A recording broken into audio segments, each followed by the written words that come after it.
नमस्कार, उत्तराखंड की खबरों में आपका स्वागत है। मैं हूं आपके साथ आकाश। अब देखते हैं खबरें विस्तार से।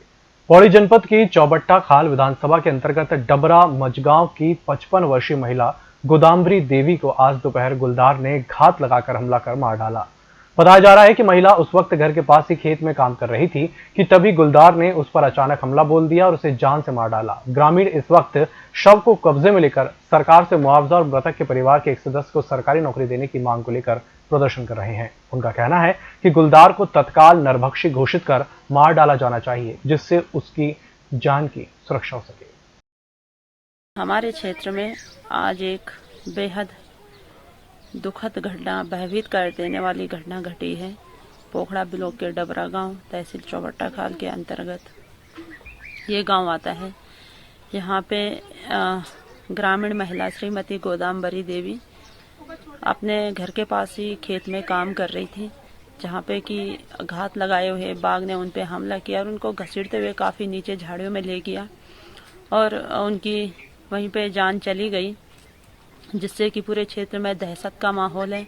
पूरे क्षेत्र में सनसनी फैली हुई है और बाघ ने उनको ले जाके मारा ही नहीं, बल्कि जब अन्य ग्रामीण, अन्य गांव के लोग भी इकट्ठा हुए और डेड बॉडी को लेने गए तो बाघ को बिल्कुल भी डर नहीं था। बाघ इन लोगों से डरने की वजह इन्हीं पे हमला करने के लिए बार बार आ रहा था। तो मेरा शासन, प्रशासन या क्षेत्रीय विधायक या जनप्रतिनिधि जो भी हैं, सबसे अनुरोध है कि क्षेत्र में इस तरह की घटनाएं ना घटे। इसलिए या तो इस बाघ को पकड़ा जाए या इसे शूट किया जाए। घटना हुई वो ग्राम मजगांव के डबरा गांव में सुबह करीबन 11:30 बजे हुई है। यहाँ पे एक महिला को, जिनका नाम गोदाम्बरी देवी, एज उनकी 55 ईयर्स है, तो एक गुलदार द्वारा मार दिया गया है। उसके तुरंत बाद वन विभाग की टीम मौके पर पहुंच गई है, जिसके बाद रेंज अधिकारी द्वारा या मेरे द्वारा ऊपर डीएफओ सर को यहाँ पे पिंजरा लगाने तथा गुलदार को मारने के आदेश के लिए आगे अग्रिम कार्यवाही करने की उनसे डिमांड की गई है। 55 वर्षीय महिला गोदाम्बरी देवी की नरभक्षी बाघ ने हत्या कर दी है। बड़ा दुखद ये घटना है और इस तरीके से जो नरभक्षी गुलदार लगातार लोगों को अपना शिकार बना रहा है, तो पूरे क्षेत्र में दहशत का माहौल है। अभी एसडीएम साहब से, माननीय संदीप कुमार जी से मिलकर हमने उनसे आग्रह करा है कि भाई यहाँ पर इन नरभक्षी जो गुलदार है, इनको पकड़ने के लिए प्रशासन को जल्द से जल्द निर्देशित करें कि उनको पिंजरा लगा के या फिर शूटर को बुलाकर उनको तुरंत मारा जाए, ताकि अन्य लोगों को उसमें बचाया जा सके। ये बहुत ही दुखद एक घटना है और मुझे लगता है कि अब क्षेत्रवासी सभी इसमें दहशत के माहौल में हैं, तो जल्द से जल्द उस बाघ को हम पकड़ने की या उसको मारने की मांग करते हैं। महिला अपने घर से लगभग 100-150 मीटर दूर एक अपने खेत में काम कर रही थी। वहीं पर ही गुलदार ने इस पर हमला किया। आज हमने लगभग 4 बजे के बाद बॉडी को रिकवर करके कोटद्वार पोस्टमार्टम के लिए यहाँ से भेज दिया है। ग्रामीणों को हमने बता दिया है और हमने जो हमारा फॉरेस्ट डिपार्टमेंट है उसके रेंजर से हमारी बात हो गई है। हमने वन विभाग को निर्देशित कर दिया है कि जल्द से जल्द वहाँ पर पिंजरा लगाया जाए। वन विभाग को ये निर्देशित किया है कि वहाँ पर एक तो पिंजरा लगाए और लगातार वहाँ पर गश्त करते रहें, कोई भी आगे कोई ऐसी, जिससे कि कोई आगे कोई घटना घटित ना। पेट्रोल डीजल की लगातार बढ़ रही कीमतों को लेकर कांग्रेस ने प्रदेश भर में पेट्रोल पंप पर धरना प्रदर्शन कर बढ़ती महंगाई के खिलाफ विरोध प्रदर्शन किया। कांग्रेस ने साफ तौर पर भाजपा सरकार पर जनता का शोषण किए जाने का आरोप लगाया है। मंगलौर में भी पेट्रोल डीजल की बढ़ती कीमतों को लेकर पेट्रोल पंप पर धरना देकर सरकार के खिलाफ विरोध प्रदर्शन किया गया। इन्होंने नारा दिया था बेरोजगारी हटाएंगे और महंगाई हटाएंगे। बेरोजगारी भी बढ़ी और महंगाई भी बढ़ा दी। 4 साल के अंदर 51 रुपये कुछ पैसे डीजल था, आज जो 90 रुपये कुछ पैसे हो, जबकि गन्ने पर 1 रुपया इन्होंने नहीं बढ़ा।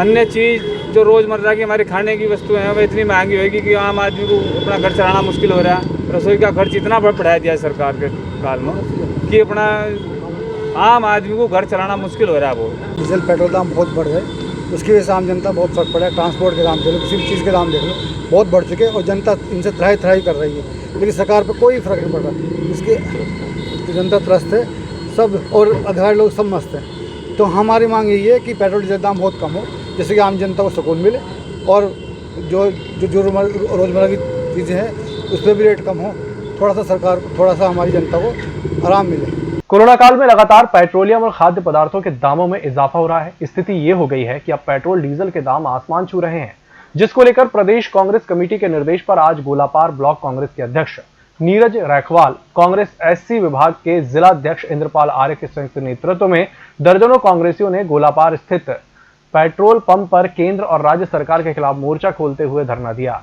बढ़ती महंगाई को लेकर के, जो डीजल और पेट्रोल के दाम को लेकर के हम लोगों ने हर पेट्रोल पंप में सब एकजुटता के साथ सब कांग्रेसी मिल कर के विरोध प्रदर्शन करा। इस सरकार को जताने का प्रयास करा कि डीजल और पेट्रोल का दाम कम हो। एक तो ऐसी कोरोना काल में आदमी वैसी परेशान है और घर चलाना मुश्किल है, और खेती बाड़ी का टाइम आ गया है। खेती बाड़ी में ज़्यादा डीजल का काम होता है, इधर उधर जाना पड़ता है। तो ये लोगों को हम लोग सब इकट्ठा होकर के विरोध प्रदर्शन कर रहे हैं। आज गोलापार में हुआ और लालकुआं भी हो रहा है, सभी जगह हो रहा है। और हम ये भी कहना चाहते हैं कि जो गैस के दाम हैं और घर की सामग्री हैं जो, और तेल है, इनके दाम कम होने चाहिए। इस सरकार ने बहुत ज़्यादा, तानाशाही सरकार ने बहुत ज़्यादा बढ़ा दिए हैं। कुछ पूंजीपतियों के फायदा दिलाने के लिए ये सरकार चल रही है।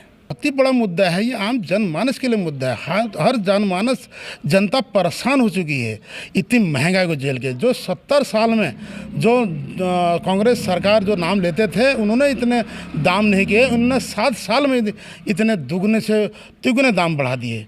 आज जनता परेशान है। 2022 में ये बिल्कुल कांग्रेस के साथ हैं। कांग्रेस सरकार आएगी इस उत्तराखंड में और देश में भी। जो आज धारचूला कांग्रेस की नंदा बिष्ट महिला जिला अध्यक्ष कांग्रेस धारचूला के नेतृत्व में कांग्रेस कार्यकर्ताओं ने निगालपानी धारचूला स्थित पेट्रोल पंप में एकत्र होकर गैस, पेट्रोल और डीजल के बढ़ते दामों को लेकर केंद्र और प्रदेश सरकार के खिलाफ नारेबाजी करते हुए जम के नारेबाजी के साथ प्रदर्शन किया। प्रदेश अध्यक्ष के आह्वान पर हम लोग आज धारचूला पेट्रोल पंप पे सारे धारचूला के कांग्रेसी उपस्थित हैं। और जिस प्रकार आज पूरे देश में हाहाकार मचा है, पूरे युवा आज बेरोजगार सड़कों पे घूम रही है। महंगाई की हर चीज़ आप देख सकते हैं। जिस तरह से एक सरसों का तेल हो गया, रिफाइंड तेल हो गया, या फिर डीजल पेट्रोल हो गया, कोई भी सिलेंडर से लेकर राशन पानी क्या हो रहा है समझ में नहीं आ रहा है देश में। आज जिस प्रकार देश की हालत है, महामारी में सारे लोग बेरोजगार हैं। बेरोजगारी की ऐसी परेशानी में महंगाई आज चरम सीमा पे है। सरकार को कुछ ना कुछ जरूर करना चाहिए। आज अगर सरकार महंगाई पे नियंत्रण नहीं करती है, जनता कुछ महामारी से मरती है, कुछ भूख से मरती है। आज गरीबी और नीचे जा रही है और रईसों को ही रईस कर रहे हैं। ये कैसा देश है? ये किस देश में रह रहे हैं हम लोग? और कैसी महंगाई आसमान छू रही है। और आज सरकार कुछ निकम्मी सरकार बैठी हुई है। सोच थोड़ा इतना दिमाग लगाओ कि आज जिस प्रकार से गरीबी आज ऐसे सड़कों पे हैरान परेशान है, भूखी प्यासी सो रही है, महामारी में वो कुछ काम नहीं मिल रहा है उनको। बड़े अफसोस के साथ आज ये कहना पड़ रहा है कि हमारे देश के प्रधानमंत्री जी, मैं सिरे से संबोधन करना चाहता हूँ माननीय मोदी जी को, कि आज हम यहाँ पर इस स्थिति में हैं कि जहाँ पेट्रोल 100 से पार और डीजल 90 पार। आज जब भी आपने देखा होगा कोरोना काल में हमारे देश के प्रधानमंत्री जी ने 9 बार जो है देश के नाम पर संबोधन किया था। लेकिन बड़े अफसोस की बात है कि किसी भी संबोधन में ना तो बेरोजगारों की बात हुई, न महंगाई की बात हुई। क्या इसी दिन के लिए हमने अच्छे दिन की कल्पना की थी? क्या यही थे अच्छे दिन? अगर यही अच्छे दिन थे तो मैं माननीय मुख्यमंत्री जी से, माननीय प्रधानमंत्री जी से निवेदन करूंगा कि हमारे पुराने दिन हमें वापस लौटा दिया जाए। हमारे पुराने दिन ही हमें अच्छे थे, जिसमें हमें सिलेंडर 444 में मिलता था, डीजल 65 रुपये लीटर मिलता था और पेट्रोल जो है 75 रुपये लीटर मिलता था। आज वही दिन हमें वापस लौटा दीजिए। वही हमारे अच्छे दिन अच्छे थे। आज हर गरीब के मुंह से शब्द निकलते हैं कि हमारे पुराने दिन अच्छे थे। ये ऐसे विकास वाले अच्छे दिन नहीं चाहिए। पेट्रोल और डीजल की लगातार बढ़ रही कीमत को लेकर आज हल्द्वानी में कांग्रेस ने पेट्रोल पंप पर केंद्र और राज्य सरकार के खिलाफ जमकर नारेबाजी कर प्रदर्शन किया। कांग्रेस का आरोप है कि आजादी के बाद पहली बार मोदी सरकार में ऐसा हुआ है कि पेट्रोल और डीजल के दाम 100 की कीमत को पार कर गए हैं। ऐसे में एक्साइज ड्यूटी को पेट्रोल और डीजल से हटा देना चाहिए ताकि पेट्रोल और डीजल की कीमत से आम जनता को राहत मिल सके।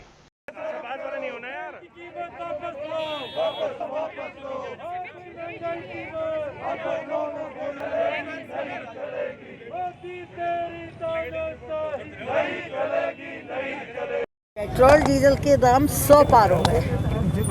लोगों की पहली बार आज़ादी के बाद से पहली बार हुआ कि पेट्रोल डीजल के दाम 100 रुपये से अधिक है। तो इन परिस्थितियों में राज्य की सरकार और केंद्र की सरकार को एक्साइज ड्यूटी वगैरह ख़त्म कर देनी चाहिए। तो इस पर उन्हें विचार करना चाहिए। अब बिना विरोध दिखाए कोई काम करते ही नहीं है। जैसे तैसे कोरोना मैनेज हुआ और जब अस्पताल खोले तो अब मरीज नहीं है। तो इस तरह व्यवस्था ठीक नहीं है। राज्य सरकार भी फेल है, केंद्र सरकार भी पूरी तरह फेल है। तो असल में पेट्रोल डीजल जो बड़े दाम है उस पर कुछ सरकार को, स्टेट गवर्नमेंट को भी कुछ सोचना चाहिए, राहत देनी चाहिए इसमें। तो एक्साइज खत्म कर देंगे तो राहत मिल जाएगी। किच्छा में कोविड-19 वैक्सीनेशन जागरूकता अभियान के तहत एक सेमिनार का आयोजन किच्छा तहसील परिषद में किया गया, जिसमें जिलाधिकारी उधम सिंह नगर रंजना राजगुरु ने किच्छा क्षेत्र के स्वास्थ्य विभाग, परगना और तहसील कर्मियों, नगरपालिका, ब्लॉक और ग्राम पदाधिकारियों को दिशा निर्देश देते हुए कोविड-19 वैक्सीनेशन तेजी से कराने के निर्देश दिए। आज किच्छा में हम लोग जो वैक्सीनेशन के लिए हम लोगों ने एक जागरूकता मीटिंग यहाँ पे करी है, जिसमें माननीय विधायक जी के साथ साथ हमारे सभी सम्मानित जनप्रतिनिधिगण यहाँ पे मौजूद हैं। चाहे वो ग्राम पंचायत के हमारे ग्राम प्रधान हो, चाहे क्षेत्र पंचायत सदस्य हो, सभी हमारे सम्मानित जनप्रतिनिधिगण और हेल्थ विभाग और पूरी आशा की टीम, सभी लोग यहाँ पे उपस्थित हैं। और सभी को जो हमारी जो मोबाइल टीमें बनी हैं, जो हमारे वैक्सीनेशन सेंटर बने हैं, इसको कैसे हम और इफेक्टिवली यूज़ कर सकते हैं, उसके लिए आप लोगों से सुझाव भी लिया गया। और सबको कैसे और हम जागरूक कर सकते हैं, गांव वालों को कैसे घर घर जाकर के उनको बता सकते हैं कि टीकाकरण का महत्व क्या है। इसी उद्देश्य के साथ हम लोग यहाँ आए हैं कि फील्ड में लोगों को क्या समस्याएं आ रही हैं, उनका क्या फीडबैक है, तो हम लोगों ने जाना है उसको। और पहले भी जो फीडबैक हमें मिले थे तो उसको हमने अकॉर्डिंगली उसमें चेंजेस भी किए हैं। तो जो भी आज फीडबैक सभी के द्वारा दिया गया उसको हम देख लेंगे और अकॉर्डिंगली हम लोग चेंजेस करेंगे। जिला उधम सिंह नगर के जसपुर के गांव गड़ी हुसैन में बीते 3 दिन पहले राष्ट्रीय मार्ग NH का एक घोटाला सामने आया है, जिसमें पीड़ित ने NH अधिकारियों पर अपनी 5 बीघा जमीन को जबरदस्ती NH में मिलाने और उसका मुआवजा न देने का आरोप लगाया था और प्रशासनिक अधिकारियों से न्याय की गुहार लगाई थी। मगर अधिकारियों के आश्वासन देने के बाद भी 3 दिन बीत जाने के बाद भी पीड़ित को अभी तक कोई न्याय नहीं मिल पाया। सबसे पहले तो मैं सरकार को ये कहूँगा कि जो ये रामराज की बात करते थे, ये है इनका रामराज कि इनकी ज़मीन का मुआवजा एक पैसा अभी तक दिया नहीं और ये रोड बनाने आ गए NH वाले। मतलब वो किसान को समझ क्या रखा है इन्होंने। इस तरीके से किसानों की आय दुगनी करेंगे ये लोग। और मैं सरकार को ये बताना चाहता हूँ कि अगर सतीश जी को इंसाफ नहीं मिला, अगर इनका आने वाले कुछ दिनों में मुआवजा नहीं दिया गया, तो सरकार ये समझ ले कि अभी तो ये धरना यहाँ चल रहा है, इसके कुछ दिन बाद ज़िले के सभी उपजिलाधिकारी और ज़रूरत पड़ी तो जिलाधिकारी के यहाँ धरने बिल्कुल भारतीय किसान यूनियन करेगी। और अगर ज़रूरत पड़ी तो ज़िला भी जाम कर दिया जाएगा कि सतीश जी के मुआवजा तुरंत से तुरंत दिया जाए। अगली कार्रवाई यही है। अभी तो हम धरने पे बैठे हुए हैं, 2-3 दिन का समय है अधिकारियों के पास। अगर हमारे से बैठ के यहाँ पर बात करें, अगर सतीश जी को इंसाफ दें, इनके जो पैसे बनते हैं इन्हें दें। अगर नहीं करेंगे, अगर 2-3 दिन का आश्वासन है उनका, तो हम भी वेट करेंगे। और अभी 2-3 दिन का और टाइम देते हैं उन्हें, कोई इतनी जल्दी नहीं है। अधिकारी अपना आराम से कामकाज, जब वो फ्री हो जाएं, जब उन्हें किसानों की याद आ जाए तो आ जाए, यहीं मिलेंगे हम।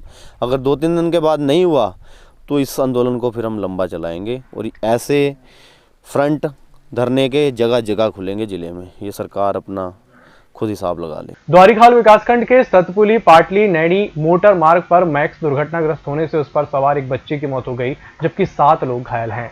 राजस्व उप निरीक्षक अब्दुल हमीद के अनुसार शुक्रवार को सतपुली से नैनी की ओर जा रही मैक्स ग्रामशीला के निकट दुर्घटनाग्रस्त होकर 50 मीटर गहरी खाई में जा गिरी। दुर्घटना में वाहन चालक मोहन सिंह के 10 वर्षीय बेटे आदित्य की मौत हो गई, जबकि चालक समेत 7 अन्य लोग गंभीर रूप से घायल हैं। आज तहसील सतपुली में 2 सड़क दुर्घटनाएं हुए हैं। पहली दुर्घटना सतपुली पाटीसैन राष्ट्रीय राजमार्ग पर ग्राम बिलेठी में एक मैक्स गाड़ी अनियंत्रित होकर पलट गई, जिसमें 6 सवारियां मौजूद थी। उनमें से एक की हालत थोड़ी गंभीर है, उसको हायर सेंटर हमने रेफर कर दिया है, तथा 5 सवारियों का हमने CSC सतपुली में प्राथमिक उपचार करके उनको डिस्चार्ज कर दिया। दूसरी वाहन दुर्घटना पाटली नैनी मोटर मार्ग पर एक सवारी गाड़ी अनियंत्रित होकर लगभग 50 मीटर गहरी खाई में गिर गई है, जिसमें लगभग 8 सवारियां मौजूद थी। उनमें से एक एक बालक आदित्य उम्र 10 साल की मृत्यु हो गई है तथा इसके साथ साथ एक महिला अंजलि देवी की हालत अभी गंभीर है, जिसको हमने हायर सेंटर रेफर किया है। इसके साथ साथ में जो 6 सवारियां हैं उनकी हालत अभी ठीक है, जिनका उपचार हंस हॉस्पिटल में चल रहा है। इस बुलेटिन में फिलहाल इतना ही। इसी के साथ मुझे दीजिए इजाजत। नमस्कार।